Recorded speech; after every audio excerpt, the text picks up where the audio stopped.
ಎಲ್ಲ ಸ್ನೇಹಿತರಿಗೆ ತರಗತಿಗೆ ಸ್ವಾಗತ.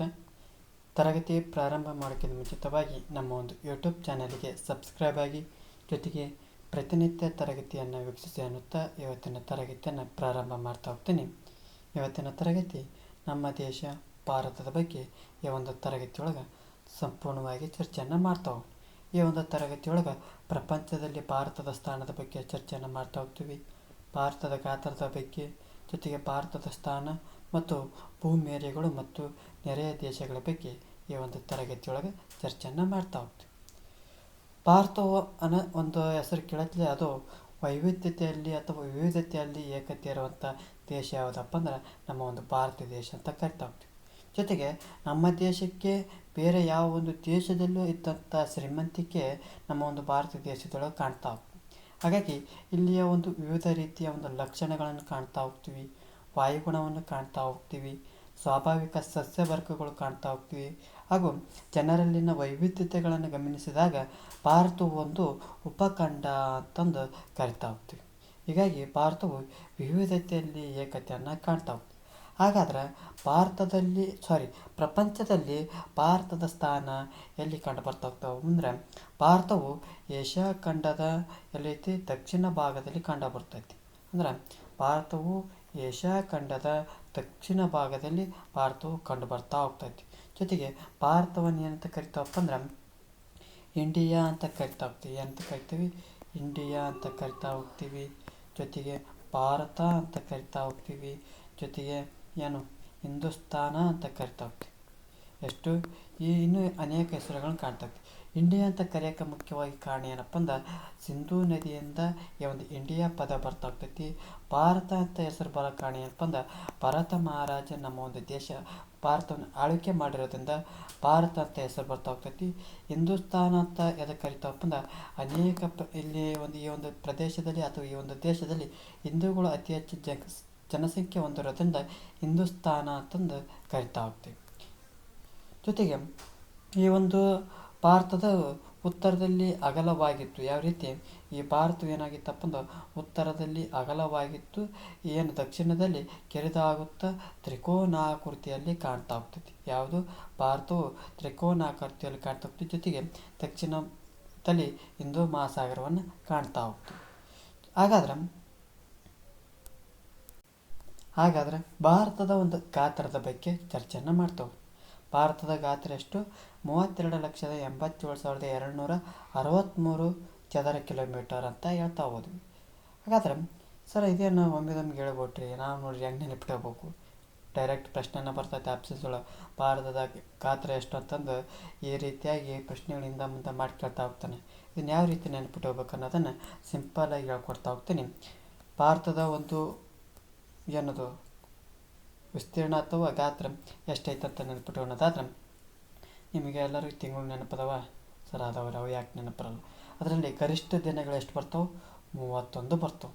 ಕನಿಷ್ಠ 30 ಬರ್ತೈತಿ, ಗರಿಷ್ಠ 31. ಈ ಒಂದು ನಂಬರ್ನ ಏನು ಮಾಡ್ತಾ ಹೋಗ್ಬೇಕು? ನೆನಪಿನಾಗ ಇಟ್ಕೊಳ್ಬೇಕು. ಒಂದು ನಮ್ನಿ ಲಕ್ಕಿ ನಂಬರ್. ಈ 31 ಆಗತ್ಲೆ ಏನು ಬರ್ತೈತಿ? 32 ಬರ್ತಾವೆ. ಎಷ್ಟು? 32. ಈ 32ನ ಉಲ್ಟಾ ಬರಿಬೇಕು. ಯಾವ ಕಡೆಗೆ? 2 ಉಲ್ಟಾ ಬರೀಬೇಕು. ಒಂದು 2 ಸ್ವಲ್ಪ ಗ್ಯಾಪ್ ಬಿಟ್ಟು 3 ಬರೀಬೇಕು. ಬರೆದ್ರೆ ಇದನ್ನು ಈ ಕಡೆ ತನಕ ಗುಣಕಾರ ಮಾಡಿರಿ, ಈ ಕಡೆ ತನಕ ಗುಣಕಾರ ಮಾಡಿ. 3 2 6, 6 ಗತ್ಲೆ 7, 7 ಗತ್ಲೆ 8. ಸಿಂಪಲ್. 32,87,263 ಚದರ ಕಿಲೋಮೀಟರನ್ನು ಭಾರತವು ವಿಸ್ತೀರ್ಣವನ್ನು ಕಾಣ್ತಾ ಹೋಗ್ತೀವಿ. ಜೊತೆಗೆ ಇಡೀ ಒಂದು ಪ್ರಪಂಚದ ಭಾರತದ ಒಂದು ಪಾಲು ಎಷ್ಟಪ್ಪ ಅಂದ್ರೆ 2.44% ವಿಸ್ತೀರ್ಣವನ್ನು ಕಾಣ್ತಾ ಹೋಗ್ತೀವಿ. ಜೊತೆಗೆ ಇಡೀ ಪ್ರಪಂಚದಲ್ಲಿ 7ನೇ ಒಂದು ದೊಡ್ಡ ರಾಷ್ಟ್ರ, ವಿಸ್ತೀರ್ಣದಲ್ಲಿ 7ನೇ ದೊಡ್ಡ ರಾಷ್ಟ್ರವನ್ನು ಕಾಣ್ತಾ ಹೋಗ್ತೀವಿ. ಅದಕ್ಕೊಂದು ಕೋಡ್ ಬರ್ತಾ ಹೋಗ್ತೈತೆ. ಏನು? ರುಕ್ಕುಬಾಯಿ ಅಂತಂದು ಕೋಡ್ ಬರ್ತಾ ಹೋಗ್ತೈತೆ. ಯಾವುದು? ರುಕ್ಕುಬಾಯಿ. ಆರ್ ಅಂದ್ರೆ ರಷ್ಯಾ, ಯು ಅಂದ್ರೆ USA, ಸಿ ಅಂದ್ರೆ ಕೆನಡಾ, ಸಿ ಅಂದ್ರೆ ಚೀನಾ. ಇದು ಗೊತ್ತಿಲ್ಲ ಕಮೆಂಟ್ ಬಾಕ್ಸ್ನಲ್ಲಿ ತಿಳಿಸಿ, ಕ್ಷಮೆ ಇರಲಿ. ಬಿ ಅಂದ್ರೆ ಬ್ರೆಜಿಲ್, ಎ ಅಂದ್ರೆ ಆಸ್ಟ್ರೇಲಿಯಾ, ಐ ಅಂದ್ರೆ ಇಂಡಿಯಾ ಅಂತಂದು ಈ ರೀತಿಯ ಕೋಡ್ ನೆನಪಿಟ್ಕೊಳ್ಬೇಕಂತ ಅನ್ನುತ್ತಾ ಮತ್ತೆ ಮುಂದುವರೆದು ಹೋಗ್ತಾ ಹೋಗೋಣ. ಜೊತೆಗೆ ಭಾರತವು 29 ರಾಜ್ಯಗಳು ಮತ್ತು 6 ಕೇಂದ್ರಾಡಳಿತ ಪ್ರದೇಶಗಳನ್ನು ಒಳಗೊಳ್ತಾ ಹೋಗ್ತೈತಿ. ದೆಹಲಿಯನ್ನು ಏನು ಮಾಡ್ತಾ ಹೋಗ್ತೀವಿ, ರಾಷ್ಟ್ರೀಯ ರಾಜಧಾನಿ ಪ್ರದೇಶ ಅಂತಂದು ಕರಿತಾ ಹೋಗ್ತೀವಿ. ಅದಕ್ಕೆ NCT ಅಂತ ಕರಿತೀವಿ, ನ್ಯಾಷನಲ್ ಕ್ಯಾಪಿಟಲ್ ಟೆರಿಟರಿ ಅಂತಂದು ಕರಿತಾ ಹೋಗ್ತೀವಿ. ಜೊತೆಗೆ 2011 ಒಂದು ಜನಗಣತಿಯ ಪ್ರಕಾರ ಭಾರತದ ಜನಸಂಖ್ಯೆ ಎಷ್ಟಿತ್ತಪ್ಪಂದ್ರೆ 121 ಕೋಟಿ ಜನಸಂಖ್ಯೆ ಇರೋದನ್ನು ಕಾಣ್ತಾ ಹೋಗ್ತೀವಿ.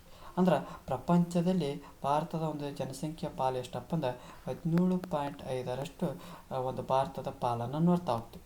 ಜೊತೆಗೆ ಅವಾಗಲ್ಲಿ ಭಾರತದ 2011 ಜನಗಣತಿಯ ಪ್ರಕಾರ ಅತಿ ಹೆಚ್ಚು ಜನಸಂಖ್ಯೆ ಹೊಂದಂಥ ದೇಶ ಯಾವುದಪ್ಪ ಅಂತ ಚೀನಾ, ದ್ವಿತೀಯವಾಗಿ ಭಾರತ ಬರ್ತದೆ. ಆದರೆ ಪ್ರಸ್ತುತದಲ್ಲಿ ಅತಿ ಹೆಚ್ಚು ಜನಸಂಖ್ಯೆಯನ್ನು ಹೊಂದಂಥ ರಾಷ್ಟ್ರ ಯಾವುದಪ್ಪ ಅಂದ್ರೆ ಭಾರತ ಅಂತಂದು ಕಾಣ್ತಾ ಹೋಗ್ತೀವಿ. ಮತ್ತೆ ಮುಂದುವರೆದು ನೋಡ್ತಾ ಹೋಗೋಣ, ಭಾರತದ ಒಂದು ಸ್ಥಾನದ ಬಗ್ಗೆ ನೋಡ್ತಾ ಹೋಗೋಣ. ಭಾರತವು ಭೌಗೋಳಿಕವಾಗಿ ಉತ್ತರ ಗೋಳಾರ್ಧ ಮತ್ತು ಪೂರ್ವ ಗೋಳಾರ್ಧದ ಮಧ್ಯದಲ್ಲಿ ನೆಲೆಸಿದೆ ಅಂತ ಹೇಳ್ತಾ ಹೋಗ್ತೀವಿ. ಯಾವ ರೀತಿಯಪ್ಪ ಅಂದ್ರೆ ಏನು ಸಮಭಾಜಕ ವೃತ್ತ ಕರಿತದ, ಇನ್ನು ಉತ್ತರ ಗೋಳಾರ್ಧ ಮತ್ತು ದಕ್ಷಿಣ ಗೋಳಾರ್ಧ ಅಂತ ಕರಿತಾ ಹೋಗ್ತೀವಿ. ಇಲ್ಲಿ ಗ್ರೀನ್ವಿಚ್ ಮೆಡಿಟರೇನಿಯನ್ ಲೈನ್ ಬರ್ತಾ ಹೋಗ್ತೀವಿ. ಇದನ್ನು ಪೂರ್ವ, ಇದು ಪಶ್ಚಿಮ ಅಂದ್ರೆ ಉತ್ತರ ಗೋಳಾರ್ಧದ ಪೂರ್ವ ಅಕ್ಷಾಂಶದಲ್ಲಿ ಕಂಡುಬರೋದನ್ನು ಕಾಣ್ತಾ ಹೋಗ್ತೀವಿ. ಹಾಗಾದರೆ ಈ ಒಂದು ಪ್ರಮುಖವಾಗಿ ಈ ಒಂದು ಏನು ಪರ್ಯಾಯ ದ್ವೀಪವು ಏನು ಕರಿತಾವೆ, ಈ ಒಂದು ವಿಸ್ತೀರ್ಣವು ಅಂದ್ರೆ ಭಾರತದ ಪ್ರಧಾನ ಭೂಭಾಗವು 8°4' 37°6' ಉತ್ತರ ಅಕ್ಷಾಂಶವನ್ನು ಒಳಗೊಂಡಿರೋದನ್ನು ಕಾಣ್ತಾ ಹೋಗ್ತೀವಿ. 68°7' 97°25' ಪೂರ್ವ ರೇಖಾಂಶಗಳ ನಡುವೆ ವಿಸ್ತರಿಸುವುದನ್ನು ಕಾಣ್ತಾ ಹೋಗ್ತೀವಿ. ಜೊತೆಗೆ ಇಲ್ಲಿ ಪ್ರಮುಖವಾಗಿ ಅಂಡಮಾನ್ ಮತ್ತು ನಿಕೋಬಾರ್ ದ್ವೀಪಗಳಲ್ಲಿ ಒಂದು ಇಂದಿರಾ ಪಾಯಿಂಟನ್ನು ನೋಡ್ತಾ ಹೋಗ್ತೀವಿ. ಯಾವುದು? ಈ ಅಂಡಮಾನ್ ಮತ್ತು ನಿಕೋಬಾರ್ ದ್ವೀಪಗಳಲ್ಲಿ ಇಂದಿರಾ ಪಾಯಿಂಟನ್ನು ನೋಡ್ತಾ ಹೋಗ್ತೀವಿ. ಈ ಒಂದು ಇಂದಿರಾ ಪಾಯಿಂಟು ಭಾರತದ ದಕ್ಷಿಣದ ತುತ್ತ ತುದಿ ಅಂತಂದು ಕರಿತಾ ಹೋಗ್ತೀವಿ. ಇದನ್ನು ಪಿಗ್ಮಿಲಿಯನ್ ಪಾಯಿಂಟ್ ಅಂತಂದು ಕರಿತಾ ಹೋಗ್ತೀವಿ. ಅದೇ ರೀತಿ ಉತ್ತರದೊಳಗೆ ಏನು ನೋಡ್ತಾ ಹೋಗ್ತೀವಪ್ಪ ಅಂದ್ರೆ ಇಂದಿರಾ ಕೋಲ್ ಅಂತ ಪಾಯಿಂಟ್ ನೋಡ್ತಾ ಹೋಗ್ತೀವಿ. ಯಾವುದು? ಇಂದಿರಾ ಕೋಲ್. ಇದು ಭಾರತದ ತುತ್ತ ತುದಿ ಅಂತ ಕರಿತಾ ಹೋಗ್ತೀವಿ. ಜೊತೆಗೆ ಭಾರತದ ಪಶ್ಚಿಮ ತುತ್ತ ತುದಿ ಯಾವುದಪ್ಪ ಅಂದ್ರೆ ಗುಜರಾತಿನ ಸರ್ ಕ್ರೀಕ್ ಅಂತ ನೋಡ್ತಾ ಹೋಗ್ತೀವಿ. ಜೊತೆಗೆ ಭಾರತದ ಪೂರ್ವದ ಒಂದು ಪೂರ್ವದ ತುತ್ತ ತುದಿ ಯಾವುದಪ್ಪ ಅಂದ್ರೆ ಅರುಣಾಚಲ ಪ್ರದೇಶ ಅಂತ ಕರಿತಾ ಹೋಗ್ತೀವಿ. ಅದಕ್ಕೆ ಪೂರ್ವದ ಲೋಹಿತ್ ಜಿಲ್ಲೆಯನ್ನು ಪೂರ್ವದ ಅತ್ಯಂತ ತುತ್ತ ತುದಿಯನ್ನು ಕಾಣ್ತಾ ಹೋಗ್ತೀವಿ. ಸರಿ, ಇನ್ನೂ ಒಂದು ಏನ್ರಿ, ಭಾರತದ ವಿಸ್ತೀರ್ಣದ ಬಗ್ಗೆ ಹೇಳಿದ್ರಿ ಮತ್ತು ಏನದು ಉದ್ದ ಅಗಲದ ಬಗ್ಗೆ ಹೇಳಲ್ರಿ ಅಂತ ಕೇಳ್ತಾ ಹೋಗ್ತೀವಿ. ಅದು ವೆರಿ ಸಿಂಪಲ್. ನಾನು ಒಂದಕ್ಕೆ ನಂಬರ್ ಕೊಟ್ಟಿದ್ದೆ, ಎಷ್ಟು? 31 ಆಗಿ ಮ್ಯಾಕ 32 ಅಂದ್ರೆ ಏನಾಕೈತಿ, ಭಾರತದ ಒಂದು ವಿಸ್ತೀರ್ಣದ ಬಗ್ಗೆ ಕಂಡುಹಿಡಿದ್ವಿ. ಈಗ ಭಾರತದ ಪಶ್ಚಿಮದಿಂದ ಪೂರ್ವಕ್ಕೋ ಎಷ್ಟು ಕಿಲೋಮೀಟರ್ ಐತೆ ಅಂತ ಅಂದ್ರೆ ಅದನ್ನ ಯಾವ ರೀತಿ ನೆನ್ಪಿಟ್ಟು 32 ಆಗತ್ತೆ, ಎಷ್ಟಪ್ಪ? 33 ಆತ. 3 ಎಷ್ಟಾಗತ್ತಪ್ಪ? 9. 3 ಎಷ್ಟದಪ್ಪ? 2. 2933 ಕಿಲೋಮೀಟರ್ ಪಶ್ಚಿಮದಿಂದ ಪೂರ್ವಕ್ಕೆ ಐತಿ. ಸರ, ಈ ಪಶ್ಚಿಮದಿಂದ ಪೂರ್ವಕ್ಕೆ ಕೇಳಿದ್ರಿ, ಅದು ಉತ್ತರದಿಂದ ದಕ್ಷಿಣಕ್ಕೆ ಹೆಂಗೆ ನೆನ್ಪಿಟ್ಟಾಗಬೇಕ್ರಿ ಅಂತ ಅಂದು.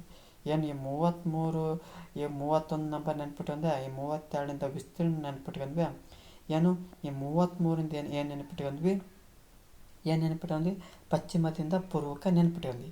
ಏನು 3, 2, 1, 4 ಐತಲ್ಲ, 3, 2, 1, 2, 3 ಲಾಸ್ಟಿಗೆ 4 ಬರೆದ್ರೆ ಇದು ಉತ್ತರದಿಂದ ದಕ್ಷಿಣಕ್ಕಿರುವಂಥ ಏನದು ಕಿಲೋಮೀಟರ್. ಒಂದೇದು 32ರಿಂದ ಭಾರತದ ವಿಸ್ತೀರ್ಣವನ್ನು ತಿಳ್ಕೊಂಡ್ವಿ. 33ರಿಂದ ಅಂದ್ರೆ 32 ಆಗತ್ತೆ, 33 ಗುಣಾಕಾರ ಮಾಡಿ 9, 3 ಎಷ್ಟದಾವೆ? ಇದು 2. 2933 ಕಿಲೋಮೀಟರ್ ಪಶ್ಚಿಮದಿಂದ ಪೂರ್ವಕ್ಕೆ ಇರೋದನ್ನು ಕಾಣ್ತಾ ಹೋಗ್ತೀವಿ. ಏನು 33 ಆಗತ್ತೆ, 3, 2, 1, 4 ಉಲ್ಟಾ ಬರೋದು, ಲಾಸ್ಟ್ 4 ಬರೋದಪ್ಪ ಅಂದ್ರೆ ಉತ್ತರದಿಂದ ದಕ್ಷಿಣಕ್ಕಿರುವಂಥ ವಿಸ್ತೀರ್ಣವನ್ನು ಕಿಲೋಮೀಟರನ್ನು ನೋಡ್ತಾ ಹೋಗ್ತೀವಿ. ಜೊತೆ ಪ್ರಮುಖವಾಗಿ ಇನ್ನೊಂದು, ಭಾರತದ ಒಂದು ಮಧ್ಯಭಾಗದಲ್ಲಿ ಏನಾದ್ರು ಹೋಗ್ತದಪ್ಪ ಅಂದ್ರೆ ಕರ್ಕಾಟಕ ಸಂಕ್ರಾಂತಿ ವೃತ್ತ ಹಾದು ಹೋಗ್ತೈತಿ. ಅಂದರೆ 20.5 ಉತ್ತರ ರೇಖಾಂಶ ಹಾದು ಹೋಗ್ತೈತಿ. ಜೊತೆಗೆ ಪ್ರಮುಖವಾಗಿ ಈ ಒಂದು ಭಾರತದ ಮೇಲೆ 82.5 ಒಂದು ರೇಖಾಂಶ ಹಾದು ಹೋಗ್ತೈತಿ. ಇದನ್ನು ಭಾರತದ ಒಂದು ಭೌಗೋಳಿಕ ಕೇಂದ್ರವಾಗಿ ಕಾಣ್ತವೆ. ಈ ಒಂದು ಇದಲ್ಲ, ಇಲ್ಲೇ ಐತೆ ನೋಡ್ರಿ. ಈ ಒಂದು 82.5 ಪೂರ್ವ 82.5 ಡಿಗ್ರಿ ರೇಖಾಂಶವು ಭಾರತದ ಮೇಲೆ ಹಾದೋಗ್ತೈತಿ. ಎಲ್ಲಿಯಪ್ಪ ಅಂದ್ರೆ ಪ್ರಯಾಗದ ಸಮೀಪದಲ್ಲಿ ಹಾದೋಗ್ತೈತಿ. ಇದಕ್ಕೆ ಇನ್ನೊಂದು ಹೆಸರು ಅಹಮದಾಬಾದ್ ಬಳಿ ಹಾದೋಗೋದನ್ನು ಕಾಣ್ತಾ ಹೋಗ್ತೀವಿ. ಮತ್ತು ಇದನ್ನು ಈ ಒಂದು 82.5 ಡಿಗ್ರಿ ರೇಖಾಂಶವನ್ನು ಭಾರತೀಯ ಆದರ್ಶ ಕಾಲಮಾನ ರೇಖೆ ಅಂತ ಕರಿತೀವಿ. IST ಅಂತ ಇಂಡಿಯನ್ ಸ್ಟ್ಯಾಂಡರ್ಡ್ ಟೈಮ್ ಅಂತಂದು ಕರಿತಾ ಹೋಗ್ತೀವಿ. ಮತ್ತು ಮುಂದುವರೆದು ನೋಡ್ತಾ ಹೋಗೋಣ. ಭಾರತದ ಭೂಮೆರೆಗಳು ಮತ್ತು ನೆರೆಯ ರಾಷ್ಟ್ರಗಳನ್ನು ತಿಳ್ಕೊಳ್ತಾ ಹೋಗೋಣ. ಭಾರತವು ಒಂದು ಪರ್ಯಾಯ ದ್ವೀಪವಾಗಿತ್ತು. ಏನು ಮಾಡ್ತೈತಿ, ಈ ಕಡೆಗೂ ಭೂಗಡಿಯನ್ನು ಹೊಂದ್ಕೊಳ್ತೈತಿ, ಜೊತೆಗೆ ಇನ್ನೊಂದು ಕಡೆಗೆ ಜಲಗಡಿಗಳನ್ನು ಹಂಚಿಕೊಂಡಿರೋದನ್ನು ನೋಡ್ತಾ ಹೋಗ್ತೀವಿ. ಒಟ್ಟಾರೆಯಾಗಿ ಒಟ್ಟಾರೆಯಾಗಿ ಎಷ್ಟು ಭೂಗಡಿಯನ್ನು ಹೊಂದಿದಪ್ಪ ಅಂದ್ರೆ 15,200 ಕಿಲೋಮೀಟರ್ ಭೂಗಡಿಯನ್ನು ಹೊಂದಿರೋದನ್ನು ಕಾಣ್ತಾ ಹೋಗ್ತೀವಿ. ಎಷ್ಟು? 15,200 ಕಿಲೋಮೀಟರ್ ಭೂಗಡಿಯನ್ನು ಹೊಂದಿರೋದನ್ನು ಕಾಣ್ತಾ ಹೋಗ್ತೀವಿ. ಅವುಗಳ ಒಂದು ವಿಸ್ತೀರ್ಣವನ್ನು ನೋಡೋದಾದ್ರೆ ಇಲ್ಲೇ ಒಂದು ಟೇಬಲ್ ಐತಿ, ನೋಡಿಬಿಡ್ರಿ. ಪಾಕಿಸ್ತಾನ 3,310 ಕಿಲೋಮೀಟರ್ನ ಒಳಗೊಂಡಿರೋದನ್ನು ಕಾಣ್ತಾ ಹೋಗ್ತೀವಿ. ಈ ಒಂದು ಪಾಕಿಸ್ತಾನಕ್ಕೆ ಯಾವ ಗಡಿ ರೇಖೆ ಕರಿತಾವಪ್ಪ ಅಂದ್ರೆ ರಾಣಿಕ್ಲಿಪ್ ಗಡಿ ರೇಖೆ ಅಂತ ಕರಿತಾ ಹೋಗ್ತೀವಿ. ಅಫ್ಘಾನಿಸ್ತಾನ 80 ಕಿಲೋಮೀಟರನ್ನು ಹೊಂದಿರೋದನ್ನು ಕಾಣ್ತಾ ಹೋಗ್ತೀವಿ. ಇದಕ್ಕೆ ಏನಂತ ಕರಿತಾವಪ್ಪ ಅಂದ್ರೆ ಇದು ಡ್ಯುರಾಂಡ್ ರೇಖೆ ಅಂತ ಕರಿತಾ ಹೋಗ್ತೀವಿ. ಏನು? ಡ್ಯುರಾಂಡ್ ರೇಖೆ ಅಂತಂದು ಕರಿತಾ ಹೋಗ್ತೀವಿ. ಜೊತೆಗೆ ಚೀನಾವು 3,917 ಕಿಲೋಮೀಟರ್ ಅಂತ ಕರಿತೀವಿ. ಈ ಒಂದು ಗಡಿ ಏನಂತ ಕರಿತಾವಪ್ಪ ಅಂದ್ರೆ ಮ್ಯಾಕ್ಮೋಹನ್ ರೇಖೆ ಅಂತ ಕರಿತಾ ಹೋಗ್ತೀವಿ. ನೇಪಾಳವು 1,752 ಕಿಲೋಮೀಟರ್ ಹೊಂದಿರೋದನ್ನು ಕಾಣ್ತಾ ಹೋಗ್ತೀವಿ. ಭೂತಾನ್ 587 ಕಿಲೋಮೀಟರ್ ಹೊಂದಿರೋದನ್ನು ಕಾಣ್ತಾ ಹೋಗ್ತೀವಿ. ಮಯನ್ಮಾರ್ 1,458 ಕಿಲೋಮೀಟರ್ ಹೊಂದಿರೋದನ್ನು ಕಾಣ್ತಾ ಹೋಗ್ತೀವಿ. ಬಾಂಗ್ಲಾದೇಶ 4,096 ಕಿಲೋಮೀಟರ್ ಹೊಂದಿರೋದನ್ನು ಕಾಣ್ತಾ ಹೋಗ್ತೀವಿ. ಶ್ರೀಲಂಕಾ ಮತ್ತು ಮಾಲ್ಡೀವ್ಸ್ ಇವು ಜಲಗಡಿಯನ್ನು ಹೊಂದಿರುವಂಥ ಪ್ರದೇಶಗಳು ಆಗ್ತಾ ಹೋಗ್ತವೆ. ಈ ರೀತಿ ಒಂದು ಗಡಿಗಳ ಮೇಲೇ ಒಂದು ಪ್ರಶ್ನೆ ಆಗ್ಬೋದು. ಭಾರತವು ಅತಿ ಉದ್ದದ ಗಡಿ ಯಾವ ದೇಶದ ಮೇಲೆ ಹೊಂದಿದಪ್ಪ ಅಂದ್ರೆ ಬಾಂಗ್ಲಾದೇಶದ ಮೇಲೆ. ಯಾಕಪ್ಪ ಅಂದ್ರೆ 4,096 ಕಿಲೋಮೀಟರ್ ಹೊಂದಿದೆ. ಅತಿ ಕಡಿಮೆ ಉದ್ದದ ಗಡಿ ಹೊಂದಿರುವಂಥ ದೇಶ ಯಾವ ದೇಶದ ಜೊತೆ ಹಂಚ್ಕೊಂಡವಪ್ಪ ಅಂದ್ರೆ ಅಫ್ಘಾನಿಸ್ತಾನದ ಜೊತೆಗೆ ಹಂಚ್ಕೊಂಡಿವೆ. ಎಷ್ಟು? 80 ಕಿಲೋಮೀಟರ್ಗಳು ಇರೋದನ್ನು ಕಾಣ್ತಾ ಹೋಗ್ತೀವಿ. ಇದು ಭೂಮೆರೆಗಳ ಬಗ್ಗೆ ಮಾಹಿತಿ ಆಗ್ತದೆ. ಇನ್ನೂ ಸ್ವಲ್ಪ ಮಾಹಿತಿಯನ್ನು ನೋಡ್ತಾ ಹೋಗೋಣ. ಒಟ್ಟಾರೆಯಾಗಿ ಭಾರತವು 7 ರಾಷ್ಟ್ರಗಳೊಡನೆ ಏನು ಮಾಡ್ತಾ ಹೋಗ್ತೈತಿ, ಭೂಗಡಿಯನ್ನು ಹಂಚ್ಕೊಳ್ತಾ ಹೋಗ್ತೈತಿ. ಏನು ಮಾಡ್ತಾ ಹೋಗೋಣ, ಈ ಒಂದು ಮ್ಯಾಪ್ ಮೂಲಕ ತಿಳ್ಕೊಳ್ತಾ ಹೋಗೋಣ. ಎಲ್ಲಿ? ಪಾಕಿಸ್ತಾನ ನೋಡ್ತಾ ಹೋಗ್ತೀವಿ, ಅಫ್ಘಾನಿಸ್ತಾನ, ಚೀನಾ, ನೇಪಾಳ, ಭೂತಾನ್, ಮಯನ್ಮಾರ್, ಮತ್ತು ಹೌದಲ್ಲ 1 2 3 4 5 6 ಇನ್ನೊಂದು ಇಲ್ಲೇ ಐತೆ ನೋಡ್ರಿ, ಬಾಂಗ್ಲಾದೇಶ. ಪಾಕಿಸ್ತಾನ, ಅಫ್ಘಾನಿಸ್ತಾನ, ನೇಪಾಳ, ಚೀನಾ, ಭೂತಾನ್, ಬಾಂಗ್ಲಾದೇಶ ಮತ್ತು ಮಯನ್ಮಾರನ್ನು ನೋಡ್ತಾ ಹೋಗ್ತೀವಿ. ಇದು ಶ್ರೀಲಂಕಾವು ಏನಾಗ್ತಿ ಜಲಗಡಿಯನ್ನು ಹೊಂದಿರೋದನ್ನು ಕಾಣ್ತೈತಿ. ಈ ಕಡೆಗೆ ಮಾಲ್ಡೀವ್ಸ್ ಬರ್ತಾ ಹೋಗ್ತೈತಿ ಕೆಳಗಡೆ. ಜೊತೆಗೆ ಇನ್ನೊಂದು ಏನು ಮಾಡ್ತಾ ಹೋಗ್ತೇವೆ, ಈ ಒಂದು ದಕ್ಷಿಣದಲ್ಲಿ ಶ್ರೀಲಂಕಾವನ್ನು ನೋಡ್ತಾ ಜಲಗಡಿಯನ್ನು ಹೊಂದಿರ್ತಾ ಹೋಗ್ತೇವೆ. ಮಾಲ್ಡೀವ್ಸ್ ಕೂಡ ಅದೊಂದು ನೆರೆಯ ರಾಷ್ಟ್ರ ಅಂತ ಕರಿತಾ ಹೋಗ್ತೀವಿ. ನಾನು ಮೊದಲಿಗೆ ಹೇಳಿದೆ, ಈ ಒಂದು ಗಡಿ ರೇಖೆ ಯಾವ ಹೆಸರಿನ ಮೂಲಕ ನೋಡ್ತಾ ಹೋಗ್ತೀವಿ. ಭಾರತ ಮತ್ತು ಪಾಕಿಸ್ತಾನದ ಗಡಿ ರೇಖೆಯನ್ನು ರಾಡ್ಕ್ಲಿಪ್ ಲೈನ್ ಅಂತ ಕರಿತಾ ಹೋಗ್ತೀವಿ. ಭಾರತ ಚೀನಾದ ಒಂದು ಗಡಿ ರೇಖೆಯನ್ನು ಮ್ಯಾಕ್ಮೋಹನ್ ರೇಖೆ ಅಂತ ಕರಿತಾ ಹೋಗ್ತೀವಿ. ಭಾರತ ಮತ್ತು ಅಫ್ಘಾನಿಸ್ತಾನದ ಗಡಿ ರೇಖೆಯನ್ನು ಡ್ಯುರಾಂಡ್ ರೇಖೆ ಅಂತಂದು ಕರಿತಾ ಹೋಗ್ತೀವಿ. ಇದಿಷ್ಟೇನಪ್ಪ ಅಂದ್ರೆ ಭಾರತದ ಒಂದು ಭೌಗೋಳಿಕ ಲಕ್ಷಣಗಳು. ಅಂದರೆ ಪ್ರಪಂಚದಲ್ಲಿ ಭಾರತದ ಸ್ಥಾನ, ಗಾತ್ರ ಮತ್ತು ನೆರೆಯ ರಾಷ್ಟ್ರಗಳು ಈ ಒಂದು ತರಗತಿಯೊಳಗೆ ಚರ್ಚೆಯನ್ನು ಮಾಡ್ತಾ ಹೋದ್ವಿ. ಈ ಒಂದು ತರಗತಿ ಎಷ್ಟಾಗಿತ್ತಪ್ಪ ಅಂದ್ರೆ ನಮ್ಮ ಒಂದು ಯೂಟ್ಯೂಬ್ ಚಾನಲಿಗೆ ಸಬ್ಸ್ಕ್ರೈಬ್ ಆಗಿ, ಜೊತೆಗೆ ಈ ಒಂದು ತರಗತಿ ಎಷ್ಟಾಗಿತ್ತಪ್ಪ ಅಂದ್ರೆ ಲೈಕ್ ಮಾಡಿ, ಇಲ್ಲದೇ ಥರ ಡಿಸ್ಲೈಕ್ ಮಾಡಿ. ಏನಾದರೂ ದೋಷಗಳು ಮತ್ತು ನಿಮ್ಮ ಒಂದು ಅಭಿಪ್ರಾಯಗಳನ್ನು ಕಮೆಂಟ್ ಬಾಕ್ಸ್ನ ಮೂಲಕ ತಿಳಿಸಿ ಅನ್ನುತ್ತಾ ಈ ಒಂದು ತರಗತಿಯನ್ನು ಮುಗ್ತಾ ಇದ್ದೀನಿ. ಎಲ್ಲರಿಗೂ ಧನ್ಯವಾದಗಳು.